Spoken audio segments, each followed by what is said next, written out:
I remember that Saturday morning in our family office like it was yesterday. My parents sat across from my brother and me, and the air felt thick with something I could not quite name. Dad cleared his throat and said we needed to talk about the future of the business. I had been working at Patterson Hardware Supply for 7 years since I was 18 years old. My older brother Derek, 3 years my senior, had just returned home after failing at 3 different jobs. But the way Mom and Dad looked at each other, then at us, made my stomach tighten. I should have seen it coming. Before I tell you what happened next, I would love to know where you are watching this from. Drop your city in the comments below. And if you have ever felt like the invisible child in your family, hit that like button. Trust me, this story gets intense. Now let me take you back to that morning when everything changed. Patterson Hardware Supply was not just a business, it was a legacy. My grandfather founded it back in 1968, building it from a small shop into the go-to supplier for contractors across Portland, Oregon. When I graduated high school, most of my friends headed off to college with dreams of freedom and fraternity parties. I chose a different path. I enrolled in business classes at the community college at night and worked full-time at the family company during the day. Those early mornings in the warehouse became my classroom.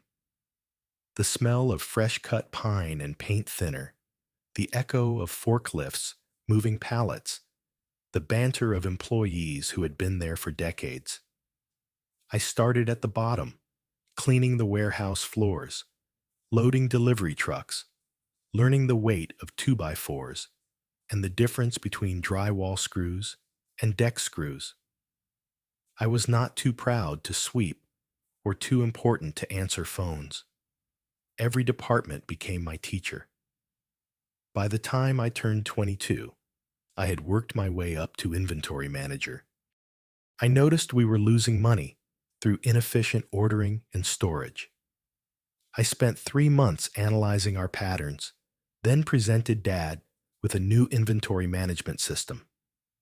He was skeptical at first, but the numbers spoke for themselves. Within 6 months, we cut waste by 15%. Dad clapped me on the shoulder and said I had a real head for this. At 24, I convinced him to let me build an online ordering system. This was 2012, and most hardware suppliers still operated like it was 1980. I taught myself basic web development through YouTube videos and late nights. The platform I created allowed contractors to check inventory in real time and place orders from job sites. Our revenue jumped 30% in the first year. I brought in 3 major contractors who had previously worked with our competitors. These were not small accounts. These were builders constructing entire housing developments. I worked 6 days a week. Saturdays were for catching up on paperwork and planning the week ahead. Sundays, I tried to rest, but often found myself answering emails or thinking about how to optimize routes for our delivery drivers. My girlfriend, at the time Sarah, broke up with me because I missed her birthday dinner for the 3rd time. I was at the warehouse, fixing a crisis with a delayed shipment. She said I loved the business more than I loved her. Maybe she was right. But I believed I was building something. Not just for the company, but for myself. Dad would watch me work and shake his head with what I thought was admiration. He told me I was the backbone of the operation. Mom would bring me dinner when I stayed late, her homemade meatloaf in containers she did not expect back. I felt seen. I felt valued. I felt like I was exactly where I was supposed to be. Then Derek came home. My brother had always been the golden child. He went to a 4-year university and got a business degree while I was learning how to operate a forklift. Mom and Dad framed his diploma and hung it in the office. After graduation, he landed a job at a tech startup in Seattle. The company folded after a year, but Derek said it was a learning experience. Next, he tried real estate during the housing recovery. He got his license, joined a firm, and lasted 6 months before they let him go for missing quotas. Then he became a financial advisor at a firm that went under amid scandal. None of this was technically his fault, he always said, just bad timing and bad luck. 2 years before that Saturday morning meeting, Derek showed up at our doorstep with 2 suitcases and a story about wanting to reconnect with his roots. Mom cried happy tears. Dad immediately offered him a position as business development director. I did not object. He was family. I thought maybe we could work together, combine his education with my experience. I was naive. Derek had a gift for making everything sound important. He would take 2-hour lunches and call them networking meetings. He arrived at 9:30 when the rest of us started at 7. He left by 4, citing evening events and industry connections. He played golf every Thursday afternoon with potential clients who never seemed to materialize into actual business. But he could talk. He had charisma and charm and knew exactly what to say to make Mom and Dad believe he was brilliant. Now we sat in that conference room and Dad was talking about succession planning. He and Mom wanted to retire within 5 years.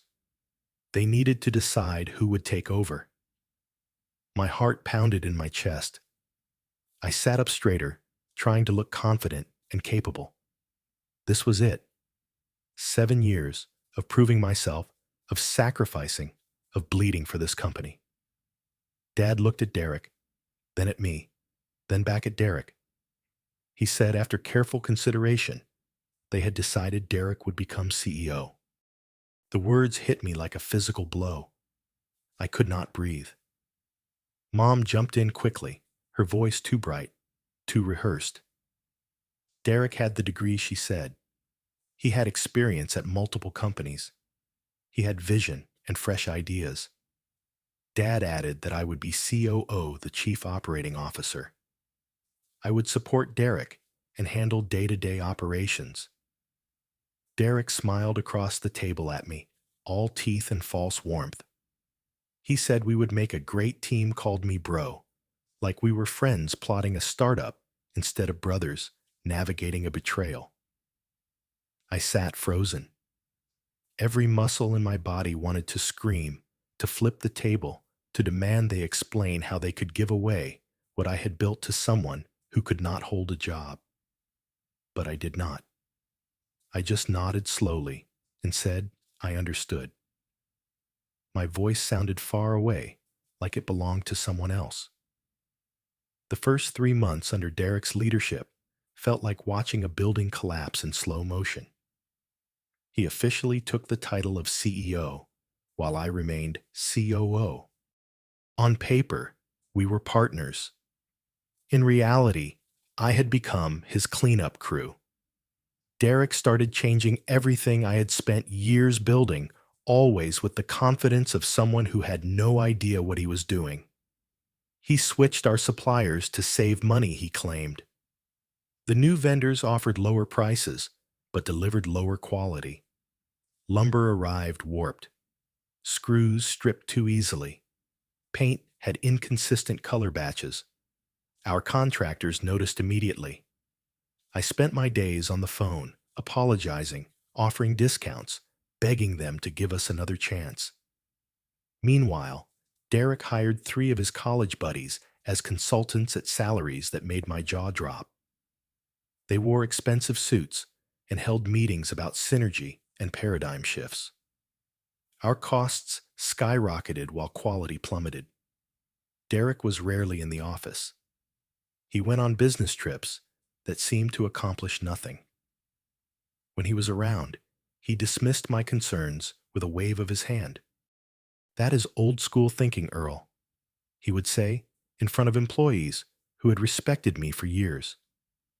"We have to disrupt the industry. We cannot be afraid of change."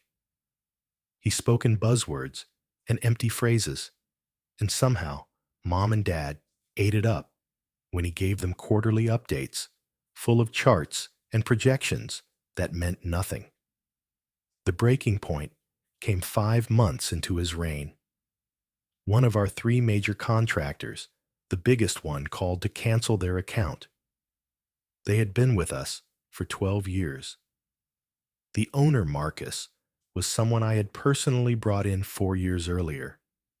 He told me on the phone that he could not afford to keep explaining to his own clients why materials were substandard. He said he was sorry, that he knew it was not my fault, but he had a business to run. I put together a detailed report that night. 23 pages analyzing exactly what had gone wrong, which decisions had led to the loss, and a step-by-step plan to fix it.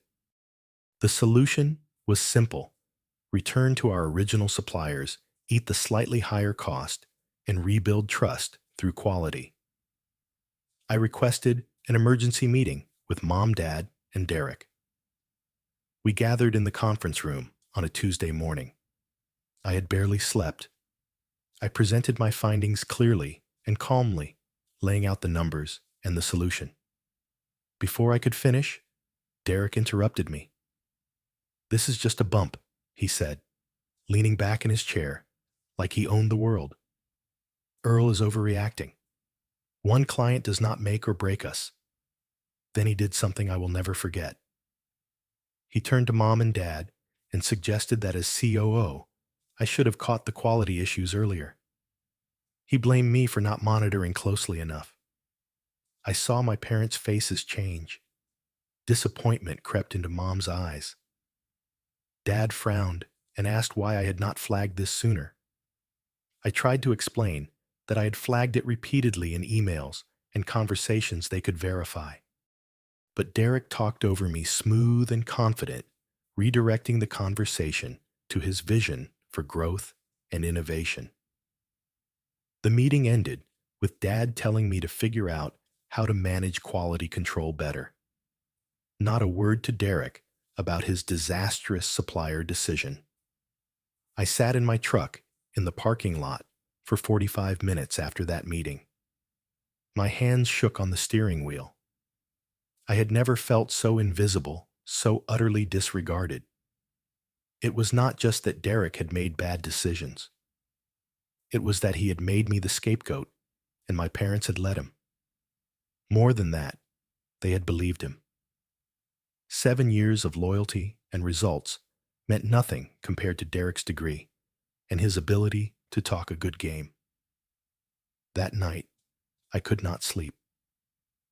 I stared at the ceiling of my small apartment and realized something fundamental had shifted. I was never going to get credit.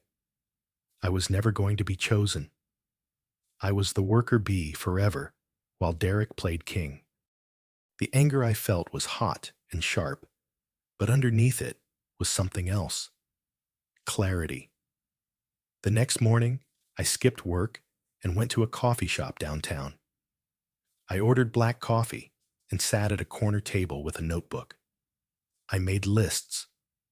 What did I know? Everything about running a hardware supply company. What did I have? 7 years of industry connections, deep knowledge of contractors' needs, and $35,000 I had saved by living below my means. What did I want to prove that I could do this without them? To build something that was mine. The decision formed slowly then, all at once. I was going to leave. I was going to start my own company. The thought terrified me. I would be competing against my own family. I would be stepping into the unknown with no safety net. But staying meant accepting that I would always be second best always be the one blamed when Derek's ideas failed. I could not live like that. I spent 2 weeks preparing in secret. I researched business licenses and legal requirements. I studied the market and identified gaps our competitors were not filling. I wrote a business plan on my laptop late at night. I reached out quietly to smaller suppliers I had worked with over the years, ones who had trusted me personally. They were willing to work with a startup if I was running it. Everything was falling into place. On a Wednesday afternoon, I walked into Dad's office and told him I was resigning. I gave 2 weeks' notice. I did not explain in detail, just said I needed to pursue something else. Dad's face went red. "After all we have done for you," he said, his voice rising. Mom came in when she heard the commotion.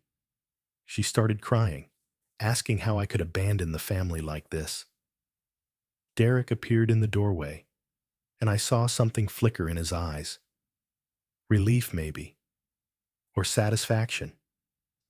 He put on a sad face and said he thought we were a team, bro. I worked those final 2 weeks in silence. I trained my replacement, a kid fresh out of college who had no idea what he was walking into. On my last day, I packed up my desk, said goodbye to the warehouse guys who had become friends, and walked out.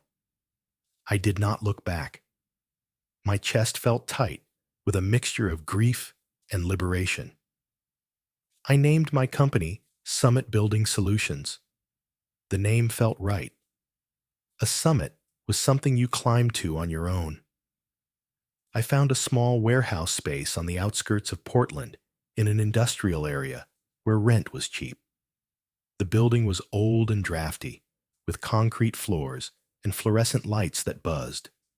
It was perfect. Those first 3 months were the hardest of my life. I was sales, delivery, accounting, and janitor all rolled into one. I woke at 5 in the morning and worked until midnight. My meals were gas station sandwiches eaten in my truck between deliveries. Revenue trickled in slowly. Some weeks, I barely made enough to cover the warehouse rent and utilities. I slept in a sleeping bag on the warehouse floor 3 nights a week to save on my apartment rent and put every dollar back into inventory. But I was free. Every decision was mine. Every success was mine. Every failure was mine to learn from. I called every small and medium contractor I had ever worked with. I offered them better prices than the big suppliers and guaranteed quality. I promised same-day delivery for local orders. I answered my phone at 9 at night when they realized they had miscalculated materials for the next day's job. Word spread slowly that Earl Patterson had gone out on his own and that he was someone you could count on. By month 6, something shifted. A contractor named Mike, who ran a crew of 15 guys, gave me a shot on a housing development project. It was not huge, but it was steady work for 3 months.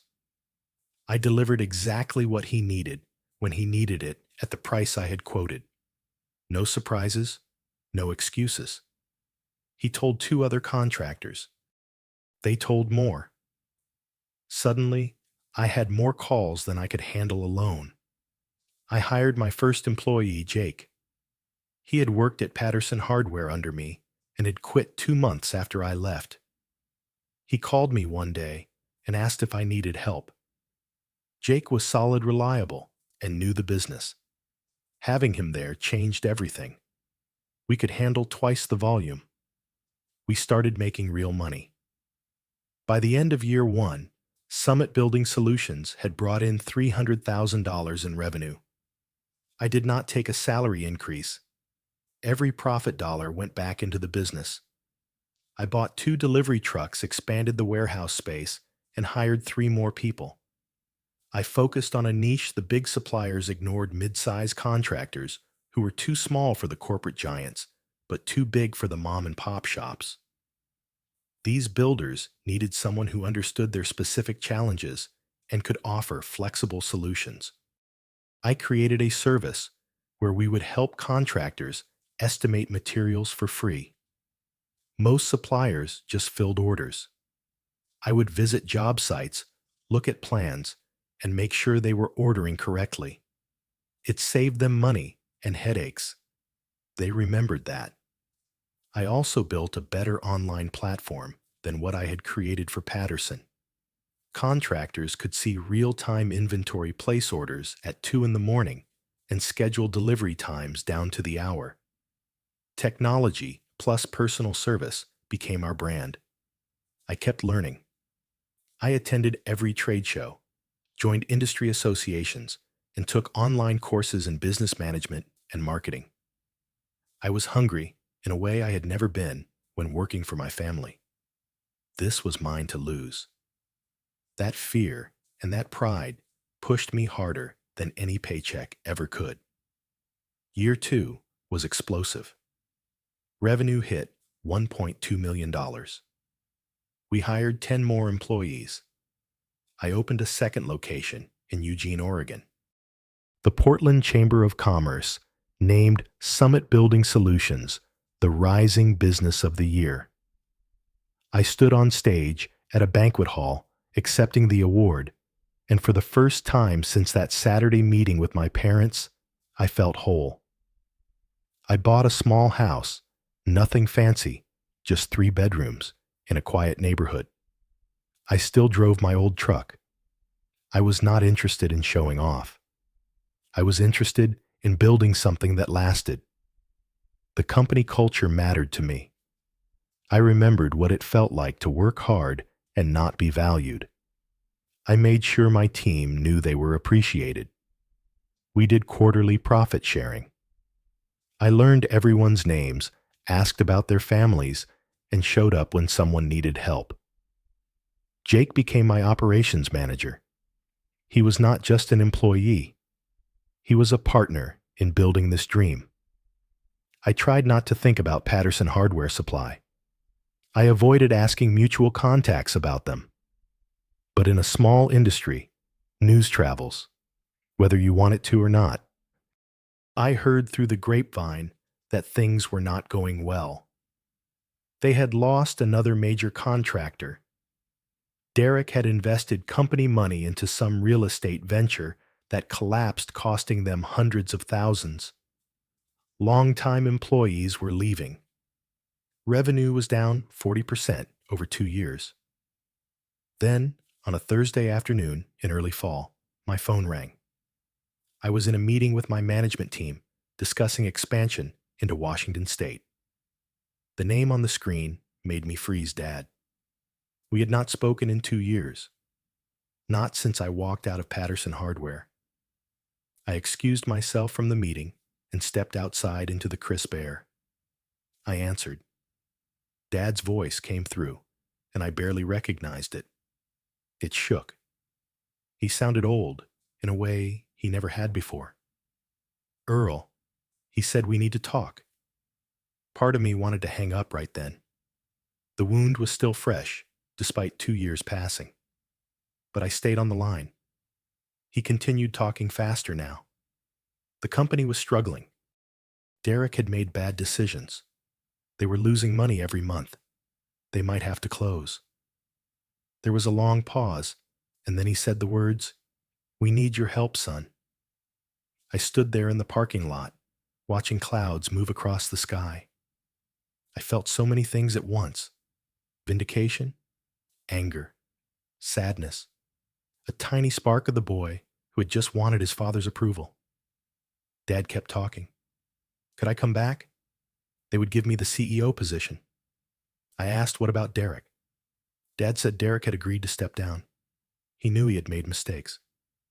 Then Dad said the sentence that both satisfied and enraged me. We should have chosen you from the beginning. I took a long breath. Too late for that? Dad, I said quietly. He started to respond, but I kept talking. I had built something from zero while they chose someone else. I could not come back. I had my own company. Now, my own team, my own responsibilities. He tried another angle. Could I at least give them advice? Or maybe a loan to help bridge them through? I heard Mom's voice in the background, faint but desperate. Earl, please, this is family. That word family was supposed to make me fold. It was supposed to trigger guilt and obligation. 2 years ago, it might have worked. But I had spent 2 years learning that family could hurt you just as deeply as anyone else. Love did not mean you had to let them destroy you. Dad, I said, keeping my voice steady, I built this business from nothing after you decided I was not good enough. I cannot come back. I will not come back. As for a loan, I am not a bank. He sounded desperate now. So you are just going to let us fail? I felt the old anger rise, but I pushed it down. You made your choice 2 years ago, I told him. I am making mine now. But I will send you something that might help. I ended the call. My hand trembled slightly as I lowered the phone. I stood there for 5 minutes just breathing. Then I walked back into the meeting and told my team we were moving forward with the Washington expansion. That night, I could not sleep, but it was not from regret. It was from the weight lifting off my shoulders. The next morning, I went to my local bank branch. I picked up a handful of brochures about small business loans, the kind they keep in a rack by the door. I put one in an envelope, wrote the Patterson Hardware Supply address on it, and dropped it in the mail. No letter, no note, just the brochure. I imagined Dad opening that envelope. I imagined his face when he realized what it meant. I was not writing in to save them. I was not offering money or time or forgiveness. I was giving them the same thing they would have given any stranger, a generic suggestion to seek help elsewhere. It was not revenge. It was a boundary. It was me saying that I had value, and they had lost the right to access it. A few weeks after that phone call, I heard through industry contacts that Patterson Hardware Supply had been sold to a regional corporation. Mom and Dad retired earlier than they had planned. The company name survived, but the family was out. Derek, according to mutual friends, had moved out of Portland. Rumor said he was doing sales somewhere in California.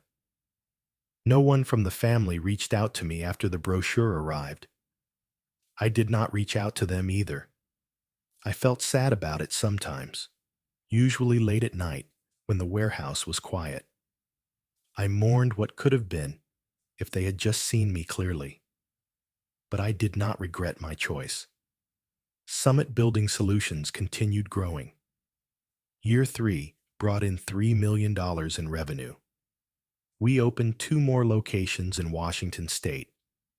Jake got promoted again and now oversaw all operations across 4 branches.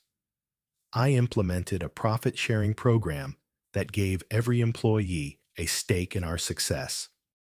People stayed because they felt valued, not trapped. I started mentoring young entrepreneurs in the Portland area.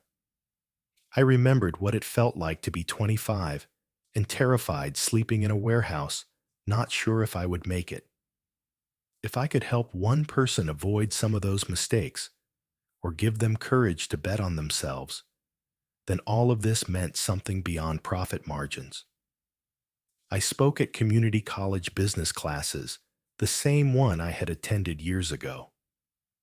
I told students that sometimes the best thing that can happen is not getting what you think you want, because it forces you to discover what you are actually capable of achieving. The lessons I learned were not the ones I expected. I learned that family does not always mean fairness, and that is not your fault.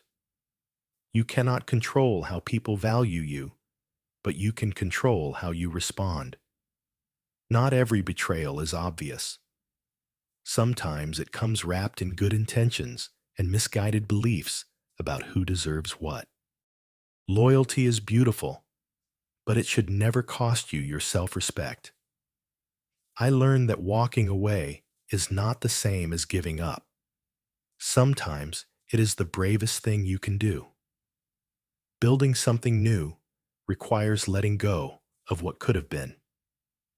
I learned that success is not about proving people wrong. It is about proving to yourself that you were right to believe in your own potential. The empire I built was not just about revenue or locations. It was about creating a place where people were judged by their contributions, not by favoritism or last names. I learned that boundaries are not cruel. Sending that brochure was not about revenge or cruelty. It was about saying no to being used, no to being the backup plan, no to sacrificing myself for people who had already shown me where I ranked in their priorities. It was about valuing myself enough to not rescue people from the consequences of undervaluing me. 3 years after walking out of my family's business, I stood in my warehouse early one morning. The sun was just coming up, casting orange light through the high windows. Delivery trucks were being loaded for the day. My team was arriving, greeting each other, laughing about weekend plans. Jake walked in with coffee, and we reviewed the day's schedule. Everything felt solid and real, in a way it never had when I was trying to earn approval that would never come. I still thought about my parents sometimes. I wondered if they ever drove past one of my locations and felt regret. I wondered if Derek ever thought about how different things might have been if he had earned the position instead of being handed it. But mostly, I focused on the present, on the business I had built, on the team I had assembled, on the life I was living on my own terms. The greatest gift my family gave me, though they never intended it, was the push to leave. They forced me to discover that I did not need their business or their approval to be successful. I needed to believe in myself. The empire I built was not about showing them what they lost. It was about showing myself what I was worth. Have you ever been overlooked by your own family? Have you ever had to walk away from people you loved because staying meant losing yourself? Drop a comment and share your story. Hit that like button if this resonated with you. Subscribe if you want more real stories about overcoming betrayal and building something meaningful. Share this with someone who needs to hear that their worth is not determined by who chooses them, but by who they choose to become. Thank you for listening to my story. I hope it reminds you that sometimes the best revenge is building a life so full that you forget to look back. Take care of yourselves out there, and remember that you are capable of more than anyone who underestimated you could ever imagine.